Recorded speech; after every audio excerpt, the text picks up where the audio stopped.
The America's Democrats podcast, a project of 21st Century Democrats, is made possible by contributions from our listeners. Want to do more? Go to americasdemocrats.org and click Donate.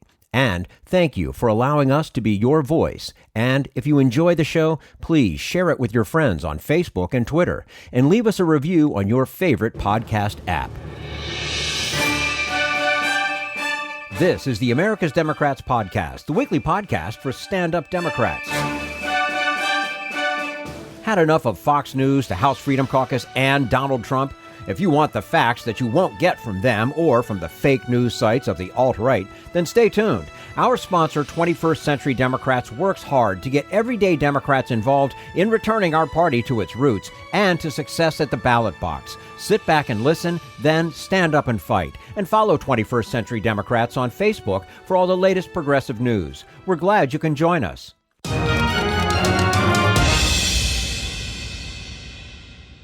And we say hello to Alexandra Minna Stern, is a professor of American culture, history, women's studies, and obstetrics and gynecology at the University of Michigan. She's also the author of the prize-winning book Eugenic Nation, Faults and Frontiers of Better Breeding in Modern America. And her most recent book is Proud Boys and the White Ethnostate, How the Alt-Right is Warping the American Imagination. Alexandra Minna Stern, thank you so much for joining us again today on the America's Democrats podcast. Thank you for having me. Always our pleasure to have you with us. And, you know, you wrote your book about the Proud Boys and the White Ethnostate about a year and a half ago, which is when we talked to you last. Could you imagine then that we would see what unfolded at the Capitol on January 6th? Well, I couldn't have imagined it playing out in the precise way in which it played out. However, I could envision this type of violence, insurrection, given that these groups and actors have been calling for a civil war and are really literally gunned up for a civil war. And we've seen increased radicalization of far-right actors and groups in the U.S. and really across the world. But if we focus on the U.S. over the past year and a half since we talked last, and further fueled by everything that unfolded in 2020. Is this the ticking time bomb that just finally blew? Well, I think, it's hard. If a year and a half ago, again, I couldn't have envisioned this as, kind of like the end point or the beginning point of something, depending how we classify it. But I would say that, 2020 brought both COVID, and you saw the protests against the COVID public health measures, which brought together a good number of people with anti-democratic sentiments, and those concerned about their Second Amendment rights and riled up about that, as well as the protests against racism. And the anti-racism protest also brought out white militia groups and various vigilantes. Those groups kind of converged together, and fueled by a certain type of evangelical zeal, conspiracy theories, hardcore misogyny, have come together and amassed together literally and physically and stormed the Capitol last week. I would say that, what happened in 2020 in terms of COVID and the anti-racism protests, the fact that those happened coincided really over the spring and summer, I think really it changed the landscape and in some ways really provided the further ignition, lit the flame, so to speak, for what we're seeing now. Mm-hmm. To what extent did you see the influence of the alt-right in what happened on January 6th? Well, I would say that, when I published that book, I used the term alt-right. I am using the term far-right. The alt-right is still an okay term to use, especially insofar as it helps to explain the rise of these far-right tendencies, particularly on social media and on the internet. So if the alt-right helped to get Trump elected through tweeting and memeing, the far right then stormed the Capitol last week. So I see that, there's been a transformation from 2016 to 2020. And I would say those kind of far right tendencies, they've become more radicalized, more militarized, and even more invigorated. So, no longer is it just an alt-right memer sitting in his mother's basement in pajamas playing, World of Warcraft or other video games half the time and then tweeting Pepe the Frog. Now what we have are groups such as the Oath Keepers, the Three Percenters, and so on that were kind of there humming along, but have come together in a way through social media. And there's been so much that has changed in the context of social media, with the president himself now being deplatformed. But that was preceded by many of these alt-right actors being deplatformed, which diffused some of them, but also antagonized and emboldened others. What is your understanding of what was driving these rioters? I mean, is it just this confluence of things that you mentioned prior, or is there some other thing out there that made them do what they did? Well, one of the ways that I look at it is that the hashtag Stop the Steal for them, it's not just about the election.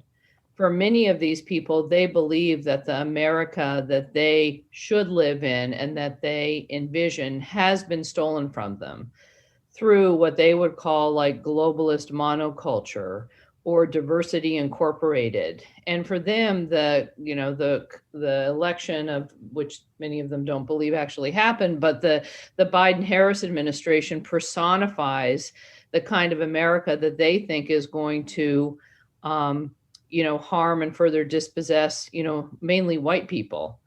So there's that. I would say that is, so that the Stop the Steal has, for me, that broader significance and almost as a metaphor for their way of thinking. So that certainly is part of it. Mm-hmm. Now, as we try to understand why the alt-right feels so emboldened right now, how much can we lay at the feet of Trump? Well, I think Trump is correctly called an inciter in chief. I mean, that is what he's been doing. He's been true to form from his, going back decades to his run up to the Republican nomination, his calls of Mexicans as rapists, his Islamophobia. He's been very consistent.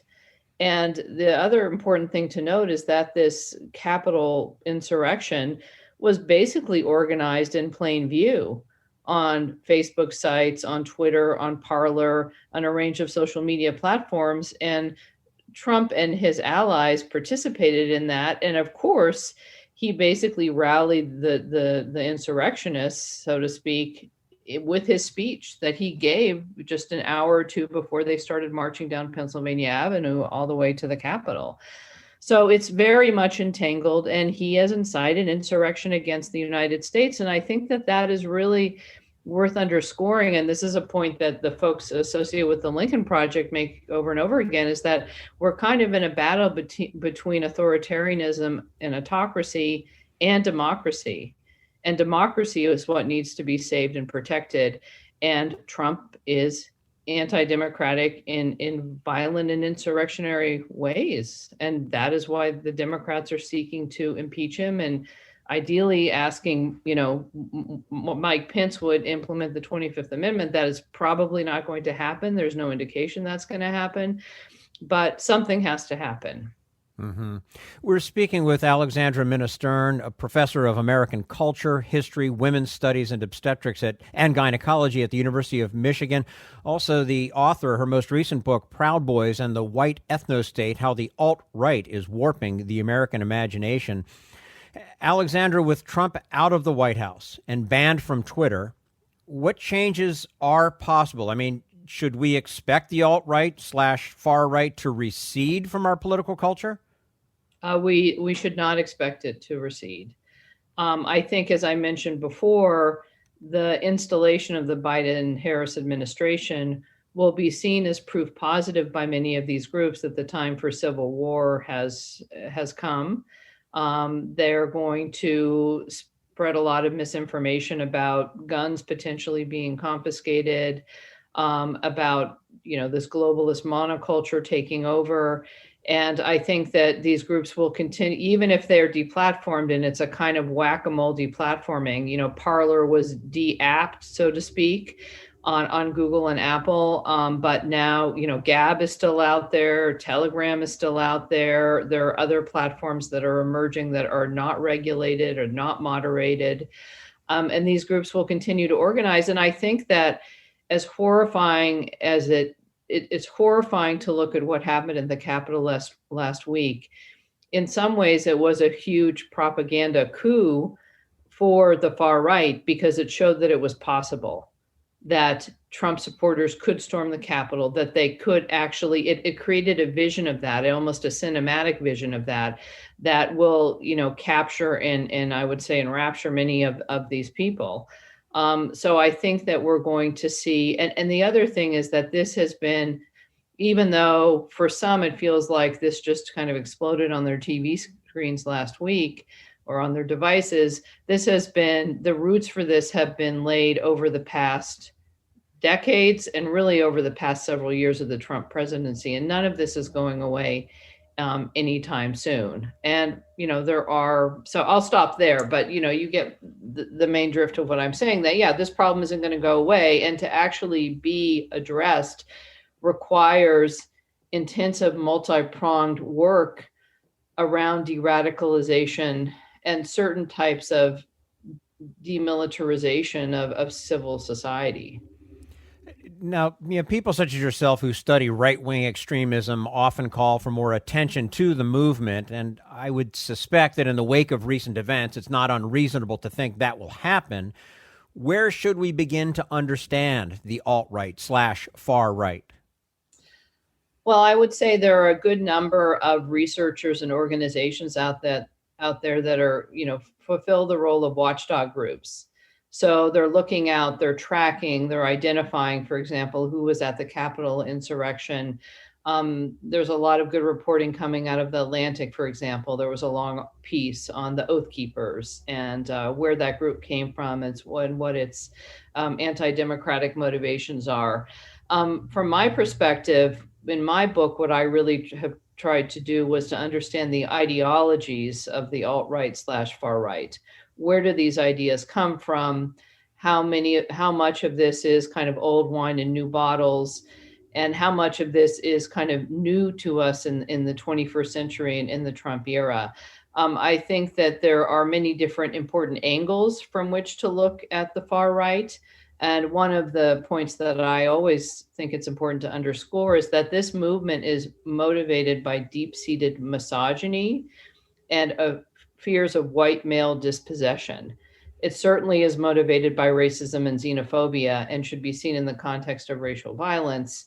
The gender dimension of it is just as important. So for me, that is something, for example, that I will be following because I think it's important that does not drop from the radar. But I suspect we'll see more research, and I think we need good historical work in real time. And that's what I've been seeking to do, is a form of historical witnessing and understanding this in real time, but in a much bigger historical context that reaches back, for example, to the 1930s, to the white power movement of the 1980s and 1990s, and really understand what's going on now is kind of what one author has called a fourth wave of the far right in the US and in Europe. And with that point, I'll just underscore that, this is a global phenomenon, and it's important not to forget that. Does it make sense to try to de-radicalize the members of this far right, or do we focus more on making ourselves immune to its message, maybe even just not ignoring them? You can't just put your head in the sand, but I mean, how do we approach this? I think it takes a multi-pronged approach. There's not one solution for this complex, intractable problem that we now have on our hands. I think de-radicalization can work, particularly if it is spearheaded by those themselves who have de-radicalized and deprogrammed. And there are a few former neo-Nazis, for example, who've written books or started organizations that do that work. At the same time, we have to work on creating institutions and oversight and cultures that are resistant to, most broadly speaking, this type of polarization. One of the things that's been shown, however, is just saying the facts isn't going to help. For me, just, what Chris Krebs has said, for example, that, has said, he resigned and said over and over again, there was no election fraud. This was the safest and most secure election in American history. That doesn't matter to many of these believers.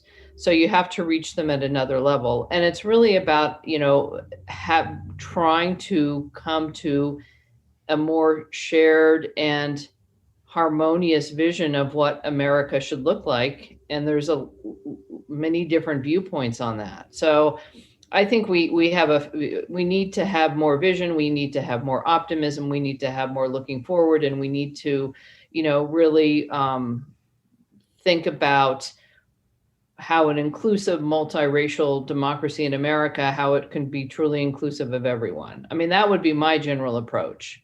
Sure. But yeah, there have to be consequences, obviously, for these actions, and a realization that incitation on social media can have real consequences. As we have seen, no doubt about it. Before we let you go, there is a theme that emerged from January 6th, which is the difference in the way law enforcement has treated Black Lives Matters protesters and the way they treated the rioters who invaded the Capitol. Would this have been a very different story if the rioters were Black? I think there's no doubt that is the case. I mean, the work that's been done, comparing the number, if you look at the number of arrests at some of the biggest BLM protests versus what happened at the Capitol, the fact that at least 2 Capitol police officers have been charged with, I guess, complicity in some way, shape, or form. And I think that the racial dimension of this, I mean, we are going through the throes of a reckoning around kind of white supremacy. And we've also seen that, certainly not everyone in law enforcement or ex-military is prone to these ideas, but certainly they have infiltrated.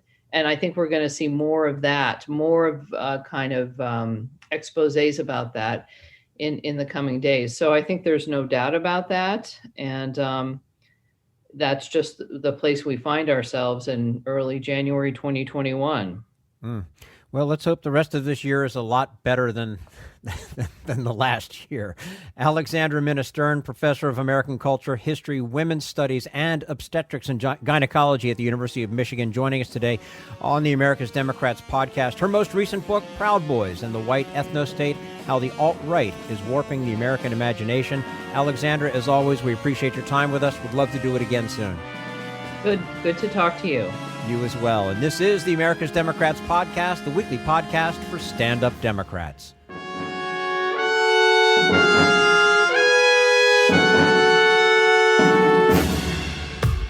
We want you to sit back and listen to this americasdemocrats.org podcast, a project of 21st Century Democrats. But we need you to stand up and fight.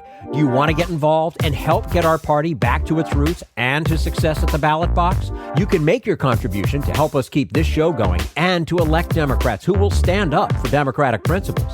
Go to americasdemocrats.org and click on Donate at the top of the page. This Social Security measure, I believe that we must pass legislation to provide medical care. This is our tradition. When our grandparents came to America, it was the Democratic Party which said, welcome. It was the Democratic Party, the party of Roosevelt and Truman and Kennedy and others, who said that America belonged to all its people, not just a handful of the rich or a few giant corporations. That's why great leaders like FDR fought so hard for Social Security, and why JFK stood up to the insurance companies and their Republican allies to get Medicare. It's not just one thing or one time in one place. It's about a whole history of standing up to the Republicans and saying someone has to be on the side of regular working people in America, whether it's defending Social Security or just the way your loved ones are treated on the job. That's what the Democratic Party is all about. And that's why this message has been brought to you by the Democratic Party. Working people like you and me. Paid for by 21st Century Democrats. Not authorized by any candidate or candidates committee. America exists today as a bizarre anomaly. We profess to be an electoral democracy, yet we are ruled by a governmental plutocracy. One especially gross example of this incongruity is the overwhelming power of big money over the people's will. By a wide margin, Americans of all political stripes want to ban the distorting force of huge electoral campaign donations by favor-seeking corporations and ultra-rich elites. Yet, nothing. National and state lawmakers take the plutocratic money and promptly bury democratic reforms that would stop the gusher of corrupt cash. An analysis of donations in this year's congressional races shows that this plutocratic perversion of our politics and government has reached absurd levels. Historian Nancy McLean and public interest advocate Frank Clemente have documented that the two main super PACs trying to put Republicans in Congress got about half of their $188 million election fund from just 27 billionaires. Also, a corporate front that backs GOP candidates, Club for Growth, got nearly $35 million from only 3 billionaires.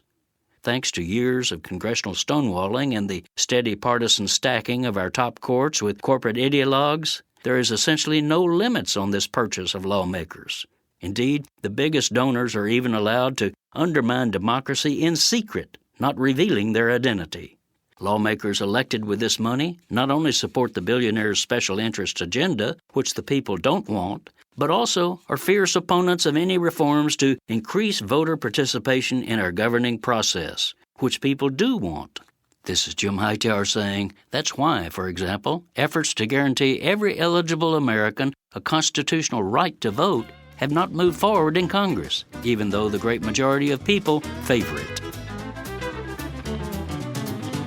Howdy-ho, folks. Thanks for tuning in and sharing my weekly commentaries. Also, please join me for a live web show I host every other Tuesday, the Hightower Lowdown Happy Hour at the Chat and Chew Cafe. You can join the action live online as I chat with grassroots leaders and progressive sparklies from around the country. Go to hightowerlowdown.org/chat-and-chew to find out about upcoming guests and watch past episodes. That's hightowerlowdown.org/chat-and-chew. This is the America's Democrats podcast, the weekly podcast for stand-up Democrats. Michael Koncewicz's most recent book on Republicans who defied Richard Nixon carries new relevance to the present day. Koncewicz says what makes today different is a greater fear among Republicans that challenging this president will be at their political expense. And we say hello to Michael Koncewicz, a political historian and research scholar at the Tamiment Library at New York University. He's also the author of They Said No to Nixon, Republicans Who Stood Up to the President's Abuses of Power. Michael Koncewicz, thanks so much for joining us today on the America's Democrats podcast. Thank you, Jim. Your book examines how Republicans, and more specifically, Republicans within the Nixon administration, stood up to Nixon and his abuse of power. Up until now, we have seen very little of that in the Trump administration. How much of this do you see as loyalty to Trump, and how much is fear of what he can do when angered? Well, I think that's a useful way to separate what's happening now within the Republican Party. And I think we've clearly seen that there's been no shortage of loyalty to the president. Loyalty to his cause, no matter what that cause may be, but that there are also other Republicans who I think are afraid of the consequences of turning against the outgoing president. That is a major difference from what happened during the Nixon era. There was plenty of loyalty to President Nixon within the Republican Party and among even some conservative Democrats, but mostly Republicans. But Nixon did not have conservative media, or he did not have the 21st century conservative media to intimidate Republicans who may be waffling into supporters. And that's a huge difference, because if you're a Republican today, think of what incentives do you have to actually stand up to the president. Now, of course, they should. It's the right thing. It's the morally right thing to do. But what will happen next? Sadly, it's almost rational for them to not come out against the president, at least in the short term. And unfortunately, short-term planning, short-term thinking is what has really guided the Republican Party for the last several years, if not decades. I wonder if it's merely the fact that 74 million people did vote for him. And so they don't want to lose that base, and therefore they don't want to say anything bad against this guy, no matter how they feel internally. I think it's also, even though we're seeing signs of a decline in Trump's approval rating in the last few days, and we'll see if that continues, I think it's still fair to assume that Donald Trump is the most popular Republican in 2021. Still probably has about 70 to 80% support from Republicans, people who actually vote. Nixon did not have that. While Nixon left office with some support, I mean, as I often tell people when I talk about my book, 25 to 28% of the American people is not zero. And we need to confront that in terms of understanding there were still some diehards in the summer of 1974 who thought that Nixon was a martyr for the cause. The political landscape was different. The media landscape was different. So Nixon did not have this kind of mass support among the conservative movement that Trump currently does. Yeah. Our political culture was much more diverse. Both of the parties were much more diverse in terms of ideology.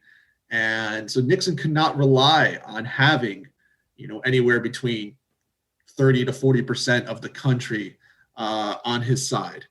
And that's, as we've seen over the last several weeks, that leads to a very chaotic situation that is testing our Constitution and testing our democracy. Yeah. Well, now, in the wake of the Capitol attack, we are seeing some Republicans begin to peel off.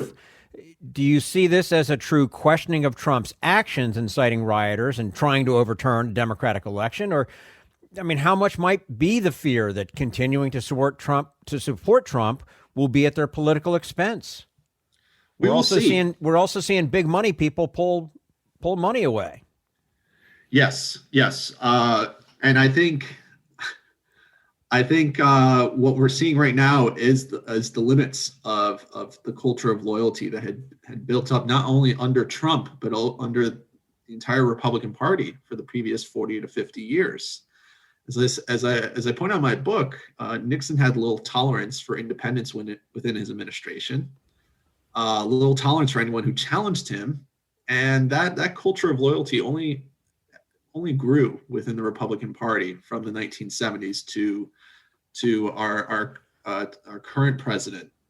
So I think right now Republicans are in an interesting situation. I mean, yes, there are the diehards, there are the loyalists who are not going to abandon Donald Trump and do what's right for their country.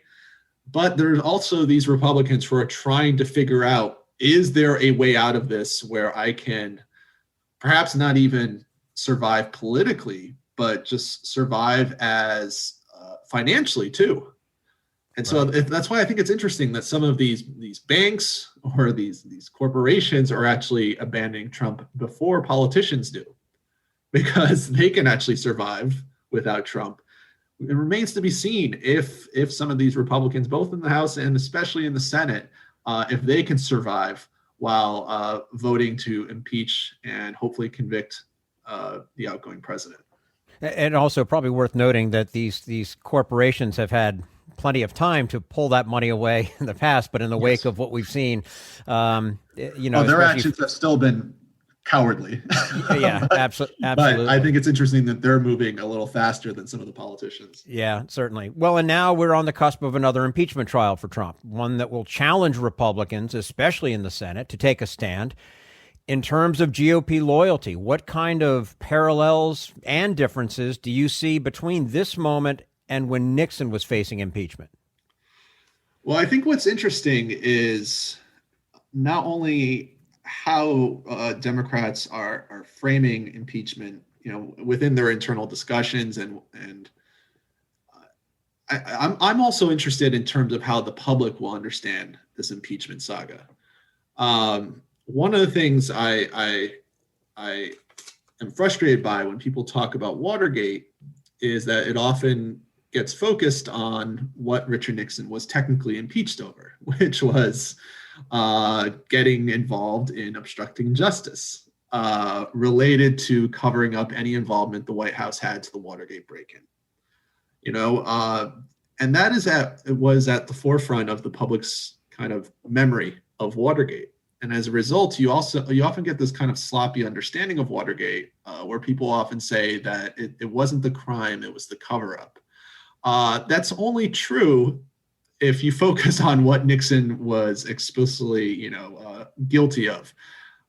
What that glosses over is that Nixon was connected to a lot of other abuses of power, some of which I describe in my book, but others related to his attempts to use the IRS to go after his political enemies, to use other parts of the federal government to screw his opponents. If we focus on in the story of Nixon's impeachment on just the break-in, then you can get involved in this kind of like tit for tat with Nixon supporters who are still around to this day. And so what I'm hoping for with Trump's impeachment, and we'll see if it happens, is that while yes, it will focus on January 6th, which was a very serious day in the history of this country, I hope that the way that Democrats and maybe some Republicans frame it is that this was the culmination of 4 years of clear violations of what a president of the United States is supposed to be. And that's going to be quite a challenge. And it may involve also tarnishing the legacy of the Republican Party. But I think it's necessary in order to properly understand the threat that Donald Trump poses to our democracy. Well, and let's not forget, this is the second time he's been So impeached. These are different issues now. Yeah, so maybe I'm being too optimistic here, but maybe the public will understand that by just seeing that he was impeached twice. Right. What others have pointed this out, but what I think of is, how do you explain this to a student who's learning about U.S. history if we're all still around 40 to 50 years from now? And they'll ask, well, why did this president get impeached twice? I think that opens up a very important discussion on what is allowed and what is not allowed in the United States. So Impeachment is a symbolic thing. Hopefully it's more than that, especially if the Senate convicts Donald Trump. But it's an important symbolic gesture. It was important a year ago, and it's arguably even more important now. Agreed. And Michael, following Watergate, there were a raft of reforms that addressed the abuses of the Nixon presidency. Do you expect to see the same after Trump leaves? Not unless something serious changes in Washington.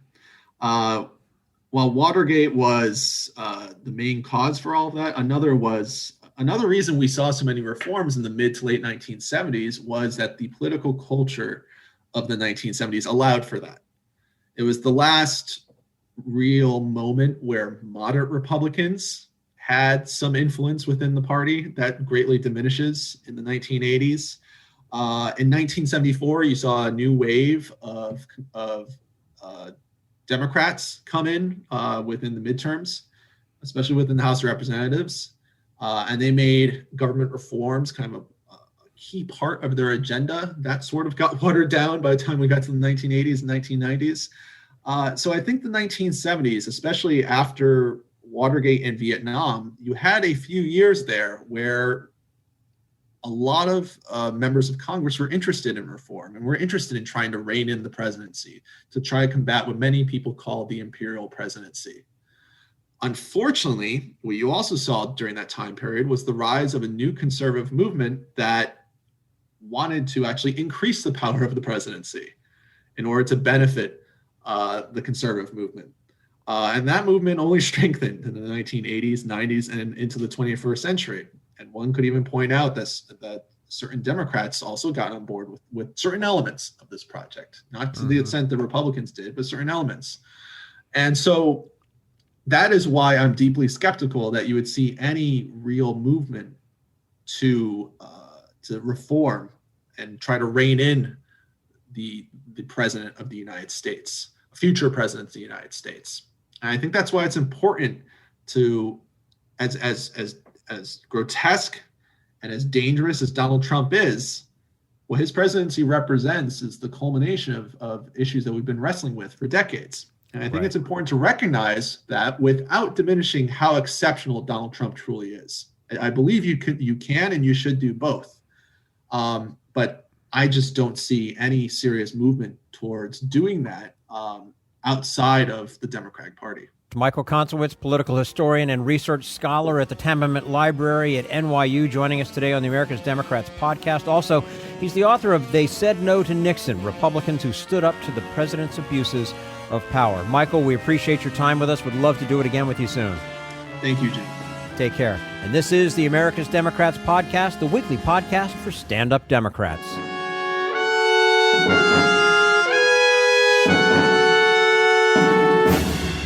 We want you to sit back and listen, but we need you to stand up and fight.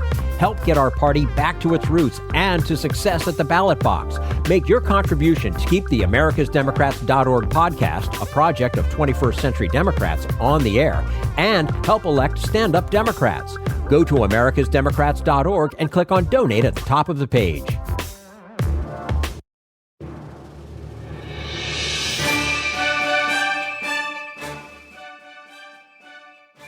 Mike, I just finished your book, Hold the Line. I got to tell you, I haven't been so blown away by a book in a long time. A very, very powerful account of what happened on January 6th and what's happened since in your life. And I want to talk to you about the book. But first, I'd like to ask you about sort of a breaking news we're all dealing with. So back on January 6th, an armed mob stormed the United States Capitol. Last week, a lone assailant attacked Paul Pelosi, the husband of the Speaker of the House. Do you see any connection between those two events? Absolutely. This is another individual that was inspired by the continuing violent rhetoric coming from the former president and his allies. He continues to lie about the results of the 2020 election. He also spouts other conspiracy theories, and they are resonating with many Americans and are seen as a call to action. And I think that's what you have that played out here at the Speaker's home in San Francisco. You point out in your book, I think you used the phrase, words have consequences, right? And yes, we've seen those consequences on January 6th and on October 28th. Absolutely. I think that what's amiss is that many Americans, many politicians don't realize the fact or are trying to ignore the fact that on January 6th, Donald Trump declared war on America. And he didn't do it figuratively. He did it literally. He amassed an army of his supporters, and he sent them to attack the Capitol building. He continues to inspire them through violent rhetoric. And what you have is individuals that are willing to act on that because they think that they are at war, that they are fighting to preserve democracy, and that they are patriots, when in reality, it couldn't be further from the truth. Do you think that those politicians, and I guess they all happen to be Republicans, who downplayed the violence on January 6th or who called the mob patriots are somehow responsible for this violence? Absolutely. These are government officials. They're paid for by our tax dollars. They're on the government payroll. They have an obligation to denounce these conspiracy theories, to call out the former president and his allies, and they refuse to do so. I think there's a variety of reasons why. Some of them, it's as simple as they believe it. Right, yeah. And then there's others, the Kevin McCarthy's of the world that just don't see it as politically advantageous. And so they're willing to turn a blind eye to it as long as it helps them, further their political career. And what role does Donald Trump play in all of this? Donald Trump is the, the circus master. Mm.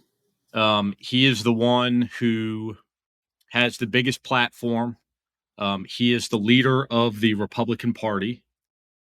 And when he repeats these conspiracy theories, he lends credibility to them. And, like I said, there's a whole host of Americans that believe that, he is America's savior, and that by supporting him and by, acting on his direction, that they are patriots. It is almost like a religious cult, isn't it? It is a religious cult minus the religion.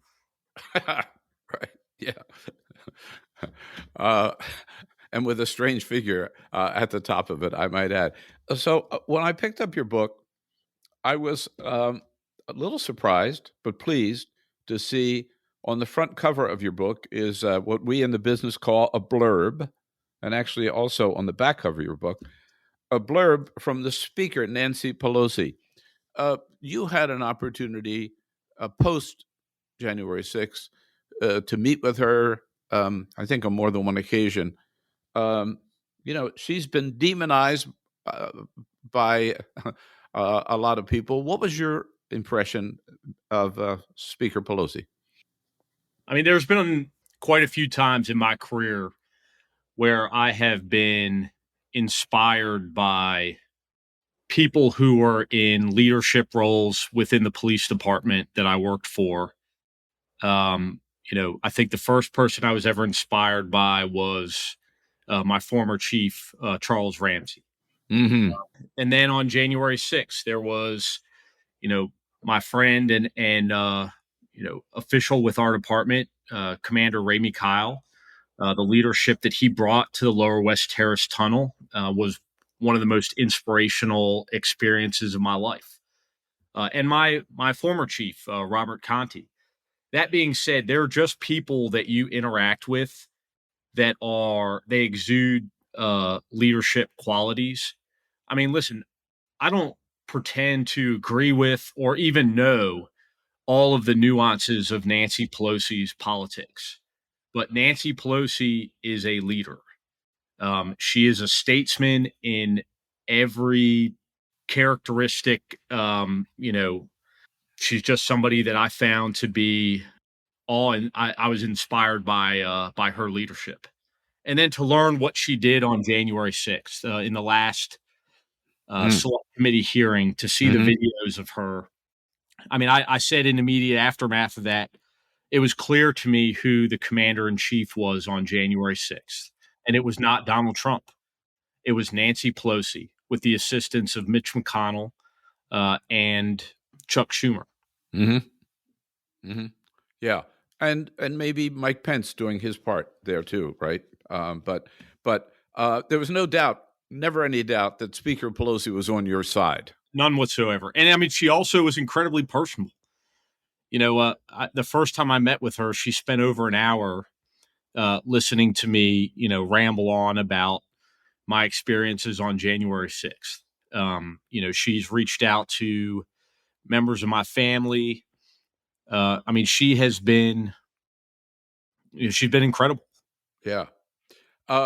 So contrast that with your meeting with Kevin McCarthy. Well, we're talking to opposite ends of the spectrum. I found Kevin McCarthy to be one of the most indifferent individuals that I've ever had contact with in my entire life, which includes 2 decades in the police department. It was very clear to me from, minute one in that meeting that I and Brian Sicknick's mother, Gladys, and Harry Dunn were an inconvenience to him. He was meeting with us because of the optics. It had become problematic. He was getting questions in the media as to why he hadn't met with us. It took a long time to get that meeting, right? It took months. And there was a lot of back and forth. I had contacted his office multiple times. He had announced to the media that he had reached out to me, but I had declined to meet with him, which wasn't true. It was almost comical. And as I recall, your ask in that meeting, right, was not that he come out and attack Donald Trump, but simply that he defend the police officers. Correct. Right? Yeah. I mean, I had a handful of asks.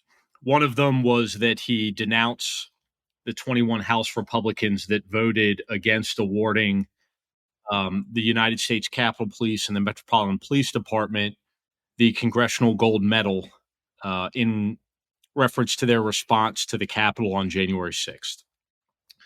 I also asked him to denounce publicly the what I later came to call the tinfoil hat brigade of the Republican Party, which is the Paul Gosar's, Marjorie Taylor Greene's, Andrew Clyde's, Louis Gohmert's, the individuals that were spreading conspiracy theories, not just about myself, but also about many other officers and the total response that day, also mischaracterizing the level of violence that we experienced.